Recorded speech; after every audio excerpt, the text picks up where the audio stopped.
here is true. Only the names have been changed to protect the innocent. Fatima Cigarettes, best of all long cigarettes, brings you Dragnet.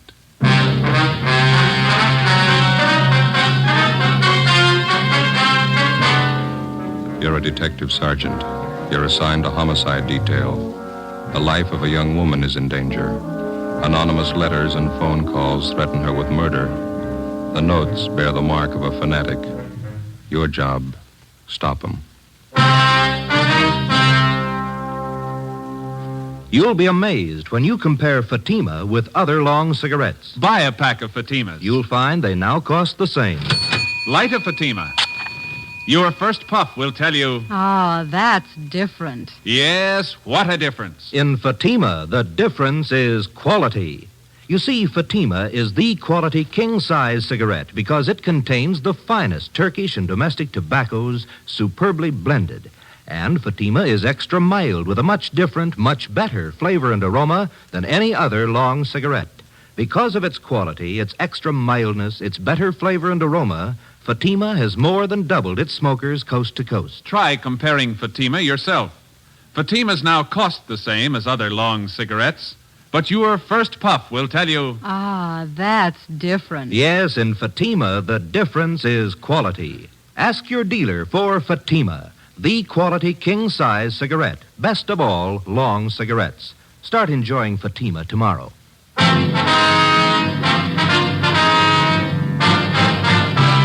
Dragnet, the documented drama of an actual crime. For the next 30 minutes, in cooperation with the Los Angeles Police Department, you will travel step by step on the side of the law through an actual case transcribed from official police files. From beginning to end, from crime to punishment, Dragnet is the story of your police force in action. It was Tuesday, March 8th. It was cold in Los Angeles. We were working the night watch out of homicide. My partner's Ben Romero. The boss is Captain Steed. My name's Friday. We were on the way out from the office, and it was 6:45 p.m. when we got to Greenwich Street. Number 318.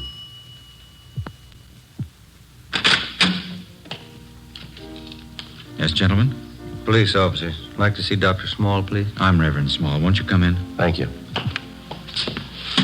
Here, let me take your hats, officers. I've been waiting for you. Oh, thanks. My name's Friday. This is my partner, Sergeant Romero. How do you do? I'm glad to know you. How do you do, sir? Hope we didn't interrupt your dinner. Oh, no. The organist, Brother Reber, and I were just running over a few hymns for the service tonight. Would you come this way, please, into the parlor? All right. As I mentioned on the telephone, I'm not much of a detective, but I think something should be done about this matter as soon as possible. Well, we'd like to get a few more particulars first, Reverend. When did you first find out about these threatening letters?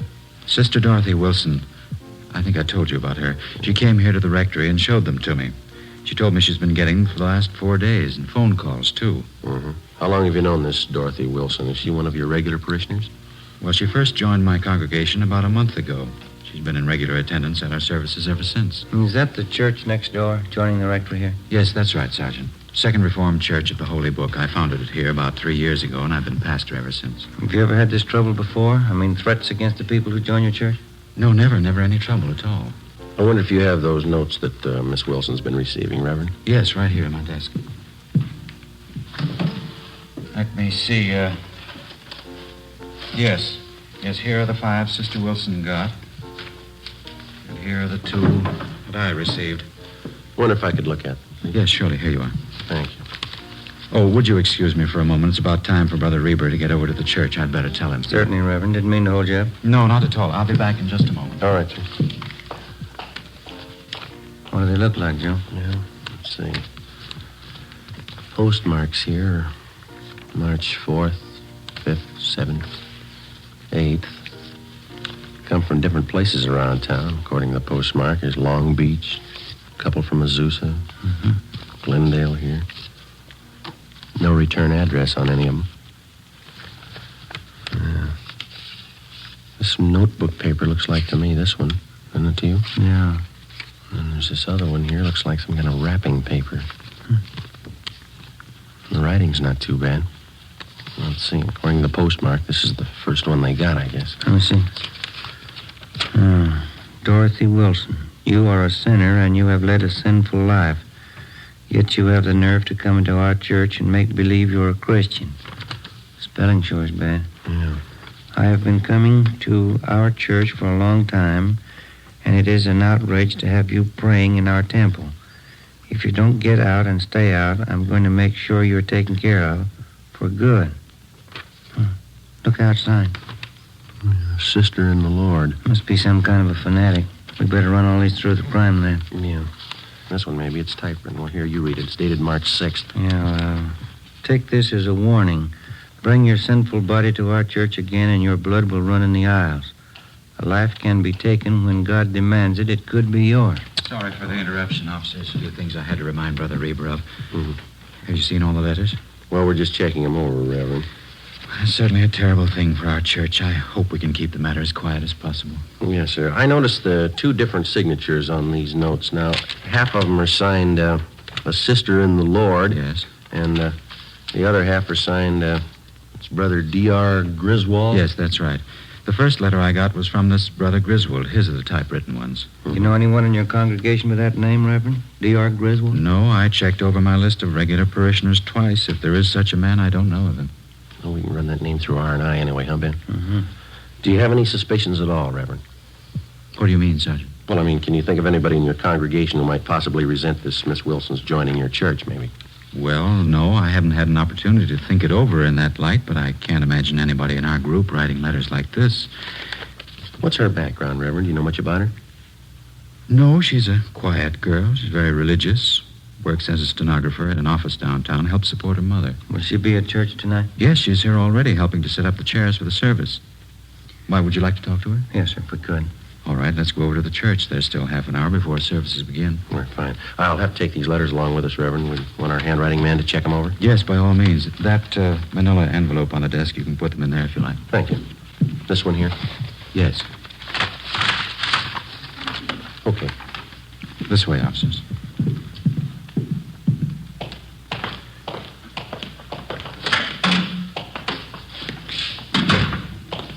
How many members do you have in your church, Reverend Small? 162 regulars. Another 100 or so on the fringe. They attend only occasionally. You mentioned that this Miss Wilson's had threatening phone calls, too. Yes, that's what she told me this afternoon. Man's voice or a woman? Well, Sister Wilson said both. The phone calls usually follow each letter. They identify themselves the same way, Brother Griswold and a sister in the Lord. Have you received any calls from her? No, I've been half expecting them, but I haven't had any yet. Here, shall we go in? Please. Here we are. Our seating arrangement's still temporary. We hope to have pews installed next year. Uh-huh. Nice church. Yes. Thank you. Oh, there's Sister Wilson. She is helping set up the chairs. If you'd like to wait in the choir's dressing room, I'll bring her in there to you. All right, thank you, Reverend. Let's go, Ben. This one, Joe? Yeah, this is it. Ought to open a few windows in here. It's musty. Yeah. What time do you say the services start? 7:30. It's 5 minutes past 7 now. Officers? Yes, sir. Officers, this is Sister Dorothy Wilson. Sister Wilson, Sergeant Friday, How do you do, ma'am? Hello. and Sergeant Ramirez. That's Romero. Oh, I'm sorry, Sergeant Romero, Sister Wilson. Hello. Glad to know you. I guess you want to speak with Sister Wilson alone, do you? Well, we'd like to have you stay if you would, Reverend. Wonder if there's someplace where we could sit down. Yes, certainly, right over here in the anteroom. Fine. Yeah, this will be fine.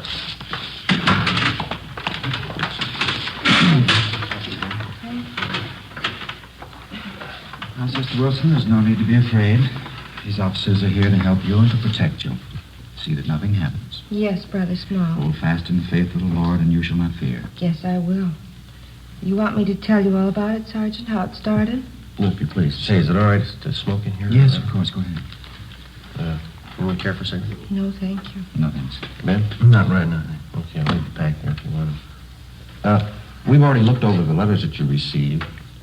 The Reverend here told us that you got the first one last Friday. Is that Yes, that's right. I've gotten one each day since then. Phone calls, too. Did you recognize the voices making the calls? No, I didn't know them at all. The woman's voice was very rough. Sounded like she might be old. Mm-hmm. She said some terrible things about me and Brother Small. She called both of us terrible names. Awful. The same with the man who calls? Oh, yes, sometimes he's even worse. None of the things they say are true, Sergeant. Not one word. Well, I'd like you to think carefully before you answer this, Miss Wilson. Is there anyone at all that you know in your neighborhood, or here at church or at your work, who might be doing this? Maybe somebody that you knew a few years ago, some acquaintance? Ever since it's happened, I've been trying to think of someone. I don't think I've ever met anybody who'd do this kind of thing. Well, how about a former boyfriend or a girlfriend who might be jealous of you for some reason? No. I did have quite a few boyfriends, just casual dates, nothing serious. They were always taking me out, dancing and out to parties. We went everywhere, but I was never interested in any of them. Well, were any of them upset when you stopped going out with them? A few of them were angry when I wouldn't marry them, but I don't think any of them would write those kind of letters. Do you think the whole thing might be some kind of a joke someone's playing? It's a pretty grim joke to go this far. Do you live by yourself, Miss Wilson? No, with my mother, but I don't want her to know anything about this. Well, I think it'd be wiser if you told her. No, she mustn't know. Mother's been ill lately, and if she found out, it might upset her an awful lot. She's not well at all. Help yourself to some of the water there, Jim. Miss Wilson, like a drink? Yes, please, I would. All right. Thank you. There you are. Anybody else? Reverend? Yes, please. Ben? Nothing. Okay. Thank you. Yourself. How about some of the church members, Miss Wilson? Have any of them been at all unfriendly to you since you started coming here? No, I don't think so. A few are pretty hard to get to know. They're shy, I guess. But none of them have been uncharitable. Then you don't think the threats are coming from anyone in the church? Well, if they are, I don't know who the person is.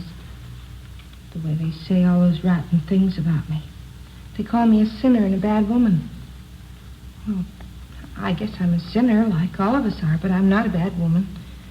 I'm going to church because I want to be born again of the light, but I've never killed anyone, and I've never been a bad woman.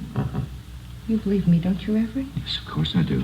Now, don't get yourself all upset, Sister Wilson. You think that's why they want to murder me, because I'm a sinner? You think that's why? Please, Sister Wilson, try and get your mind off of If they want to kill me because I'm a sinner, then why don't they want to kill all the sinners?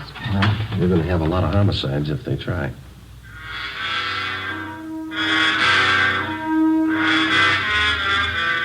"10 p.m. Together with Sergeants Raines and Bechtel, we tailed Dorothy Wilson to her home. She parked her car at the rear and went inside.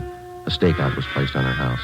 The next morning, we took the threatening letters which the Wilson girl had received and asked Don Meyer in handwriting to check them over. During the next 5 days, we checked thoroughly into the background of Dorothy Wilson. We talked to her relatives, her employers, all her friends, past and present. We had no good reason to suspect any of them. We checked out the people at the church, and they were clear. Both Reverend Small and the Wilson girl continued to receive more threatening letters. Some of the language and the accusations were pretty foul. Still, no outward attempts were made on the life of the Wilson girl. A week after we started on the case, we tallied up our findings. They seemed to make sense. We talked it over with Raines in the squad room. Don Myers checking those letters and a sample of the Wilson girl's handwriting, isn't he? What's he got to say? The letters written in longhand are signed a sister and the Lord, and the typewritten letters are signed Brother D.R. Grizzle. Yeah, I know that. Don says all the letters were written by the same person. How's he figure? Well, similarities in phrasing, same mistakes in spelling, typewritten and longhand both. Signatures on the Griswold letters match the handwriting in the other letters. No, they were only dealing with one suspect. And Don Meyer seems pretty sure of it, yeah. Well, how does the Wilson girl's handwriting check out? He's working on that. Where does that leave us? You've been on stakeouts at the Wilson girl's home a few nights. Haven't you noticed anything peculiar about the setup? How do you mean? Something that didn't fit, something that didn't quite jive? No, I don't think so. Well, just that business about her car, thought that was a little out of line. Yeah, it struck us the same way.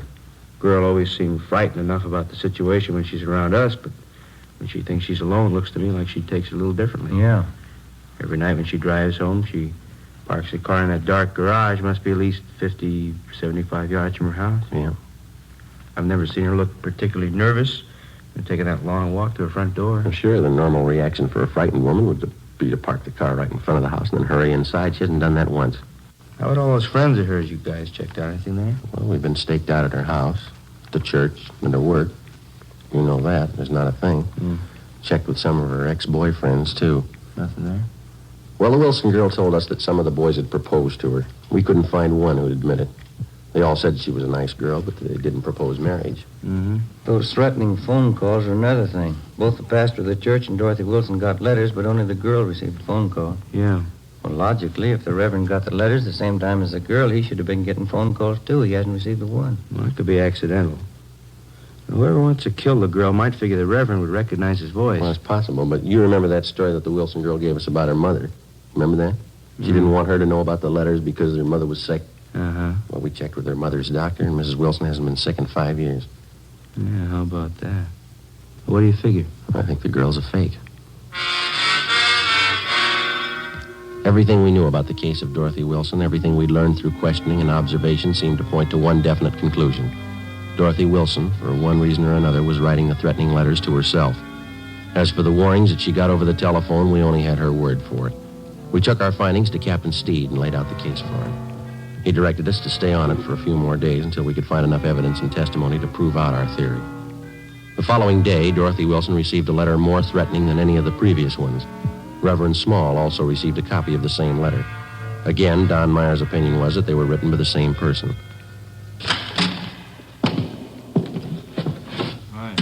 Rains, what's doing? I don't know.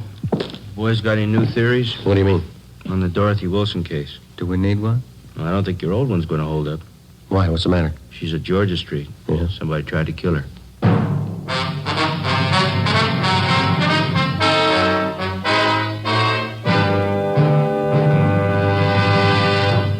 You are listening to Dragnet, authentic stories of your police force in action. Oh, no. Ah, that's different. Yes, what a difference. There's a difference you can hear, there's a difference you can see, but the difference in Fatima is quality. Yes, friends, when you compare long cigarettes, you'll find that in Fatima, the difference is quality. Quality of tobaccos, the finest Turkish and domestic varieties, extra mild and superbly blended to give you a much different, much better flavor and aroma than any other long cigarette. Quality of manufacture. Smooth, plump cigarettes rolled in the finest paper money can buy. Quality even to the appearance of the bright, clean yellow package, carefully wrapped and sealed to bring you Fatima's rich, fresh, extra mild flavor. Fatimas now cost the same as other long cigarettes, but your first puff will tell you, Ah, that's different. Yes, in Fatima, the difference is quality. Ask your dealer for Fatima, the quality king-size cigarette. Best of all, long cigarettes. Start enjoying Fatima tomorrow.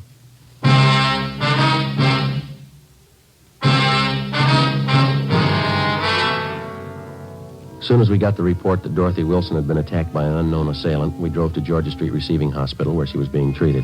Anderson and Bechtel from Homicide were standing by. We talked to the doctor, who told us that the victim had no serious injuries. She had 2 slight bruises on her upper arms and a slight bruise in her forehead. She complained of a headache. While the doctor made out his report, we questioned the Wilson girl. She told us that she'd gone to the Church of the Holy Book at 6 o'clock that night after work. She told us that she wanted to pray before the start of the regular service at 8:15 p.m. We asked her exactly when and where the attack occurred. At about 6:30, I felt a little tired. I told the officers on duty at the church I thought I'd get a little rest before services started, and then I went into the ladies' dressing room and laid down. That's where it happened. It was terrible. Did you see the person who tried to hurt you? No. I was lying down with my eyes closed, and he must have come up from behind. Put his hands around my throat and started to press tight. It was awful, just awful. What happened then, Miss Wilson? Well, I fought as hard as I could. I kicked and scratched him, and I guess I hurt him because he let go of my throat for a minute. After that, he pulled me down on the floor. I remembered that. And then he put his hands around this part of my head like this. Mm-hmm. The other officers told us that one of the choir members, Mr. Sherman, found you unconscious in the choir room. Is that right? Yes. Whoever it was who wanted to kill me, they put a gag in my mouth and blindfolded me, then tied my wrists together with tape. That's how Mr. Sherman found me. How long do you figure you were unconscious then? I don't know. It was about 6:35 when I laid down in the dressing room. Mr. Sherman said he found me there at 20 minutes past 7. And then you were out about 45 minutes, is that it? I suppose so. I don't remember anything. Well, what makes you think the person who attacked you wanted to kill you, Miss Wilson? That's what they said in the letters, isn't it? They want to kill me for coming to church. Now, your purse and everything that was in it was scattered all over the dressing room floor. Is that correct? Yes, it was. My money and everything scattered all over. I guess they wanted to rob me, too. $52 in cash. Is that what you had with you? That's right, a $50 bill and some change. I don't know why they didn't take it. Maybe something frightened them off. It's possible. The officers found some other articles scattered around the dressing room. A roll of tape, the metal box that the tape came in, and a half a dozen razor blades. Did you notice any of these in the dressing room before you were attacked? No, none of them. I never saw them before. Those razor blades, officer, what do you think they wanted to do with them? There's no use thinking about that now. It's all over. I knew I'd be protected. I felt the spirit. I knew the holy light would protect me. Yes, ma'am. Will you find whoever did it, officer? Well, this is just a hunch, Miss Wilson. Yes. I think we already have.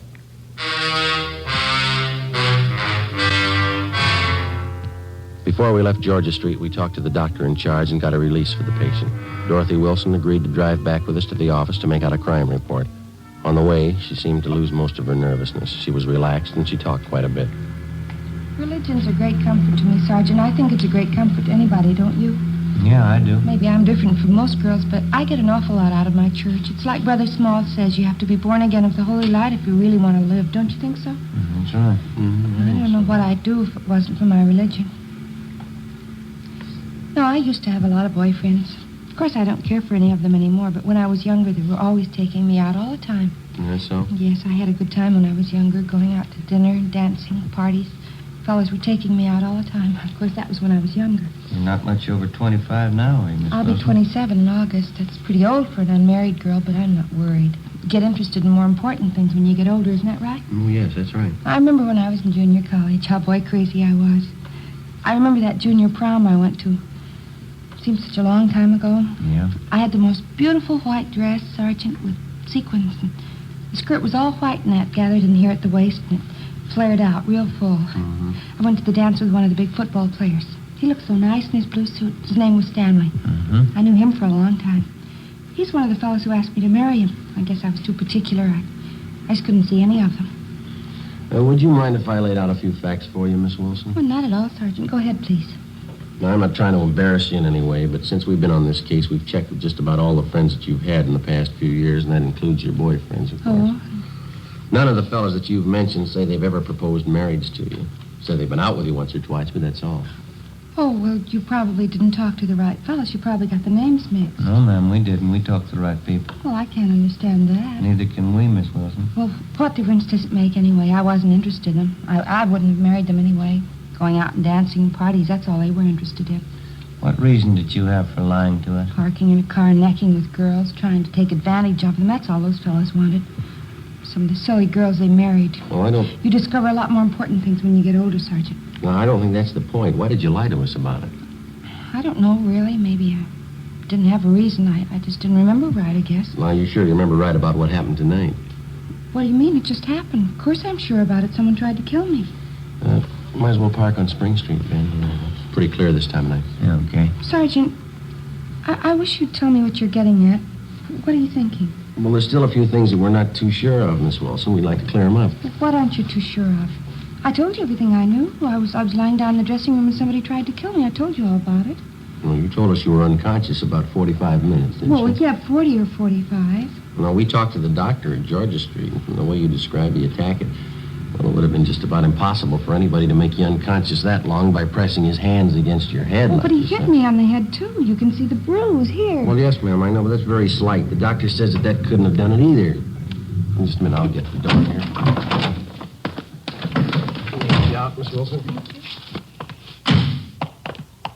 What else aren't you sure of? Well, your wrists were taped individually. Now, if somebody wanted to restrain you, they probably would have taped them together, wouldn't they? Well, I don't know what they would have done. All I know is they wanted to kill me. They said so in those letters. We're not too sure of those letters either, Miss Wilson. What? What aren't you sure of? Where they're coming from and who's sending them. We do know they were all written with the same person. How do you know that? They're signed by two different people. Our handwriting man checked them over. He says you're written to the same person. You might as well have it straight, Miss If Wilson. we're going to talk, can't we do it inside someplace? Please, I'm tired. Oh, I'm sorry. All right.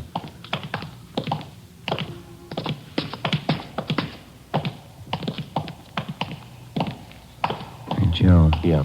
I'll see if Leighton Fingerprints is finished with that stuff. Yeah, bring it along. If they are, we'll be in the interrogation room. Yeah, all right. This way, Miss Wilson. Oh, man I know used to be on the police force. Nice fellow. We used to go out all the time together. Was that so? What's his name? Well, that's funny. I don't remember. He's an awfully nice fellow, though. We used to go dancing every week. Mm-hmm. Here we are. Go right ahead. I started questioning Dorothy Wilson, but she wanted to talk about everything except what concerned the case. Dean Bergman and Leighton Fingerprints had already checked each article that was found at the supposed scene of the crime. The Wilson girls' prints were all over them. Did you write those threatening letters to yourself, Miss Wilson? I don't understand. Why do you ask me something like that? Did you write the letters to yourself? You know that's not a fair question, Sergeant. I don't know what you consider fair, but we'd like to know, did you write the letters? Do you know what it is to pray, Sergeant? I mean, really pray? What's that got to do with it? I've been praying all my life. I've been praying hard. Ever since I was a little girl. We'd like to have you answer our question, Miss Wilson. I think you'll understand. This is the answer, Sergeant. I can feel the Holy Spirit in my heart. I know you'll understand. Yes, ma'am. I've been praying for an awfully long time, Sergeant. When I was a little girl, 6 years old, I was praying. Night and day I said my prayers, but there never seemed to be any answer. I never could understand it because I only prayed for one thing. I didn't think it was too much to ask. What was that? I wanted people to know me, Sergeant. I wanted people to know me and like me, that's all, but it never seemed to happen, even when I was a little girl. Don't think I quite follow you, miss. You've got to understand me. Nobody else does. From the time I was a little girl, 6, nobody ever seemed to care if I was around or not. I always tried to make friends, tried to make people like me. I tried very hard, but nobody seemed to care. Nobody even noticed me. Nobody ever noticed me. You mean that's why you wrote those threatening letters to yourself, so that you'd be noticed? I wanted somebody to care about me, that's all. I wanted them to know who I was. Dorothy Wilson. I wanted to walk down the street and have people nod and have them say, that's Dorothy Wilson. There goes Dorothy Wilson. Just for somebody to care, that's all, Sergeant. Just for somebody to care. Well, then the whole thing's purely your imagination. You wrote the letters to yourself, and you pretended somebody attacked you. And all the rest. God told me to do it, Sergeant. He told me to make myself noticed. To stand up and make people know me. I'm sorry for it now, but it didn't hurt anyone, did it? Well, ma'am, you had an awful lot of people working for nothing. Oh, I'm sorry. It was so nice while it lasted. People looking after me, caring about where I went, what happened to me. It's the first time anybody ever really noticed me. It was that important to you? People knew who I was. Dorothy Wilson. They all noticed me. I feel better now that it's over. Oh, there's one thing I've got to tell you, Sergeant. Yes, ma'am. Remember driving here in the car I told you about that junior prom I went to? Mm-hmm. That time I had a beautiful white net dress with a full skirt, the beautiful new white dress. Mm-hmm. Yes, ma'am, I remember. What about it? Well, it was really pink organdy, an old dress. I knew you'd find out. That's why I had to tell you. Yeah. I didn't want you to think I was a liar. The story you've just heard was true. Only the names were changed to protect the innocent. In a moment, the results of the trial. Now, here is our star, Jack Webb. Thank you. Dragnet's mail this week has included cards from some of you listeners saying that your dealer is out of Fatima's. Thank you. We've done something about that. Now, if any more of you find a dealer fresh out of Fatima's, send me his name and address, and we'll do something about that, too. Write me, Jack Webb, Post Office Box 951, Hollywood. And, Mr. Dealer, don't wait a day. Step up your orders for Fatima. Get in on this ever-increasing demand for the quality long cigarette.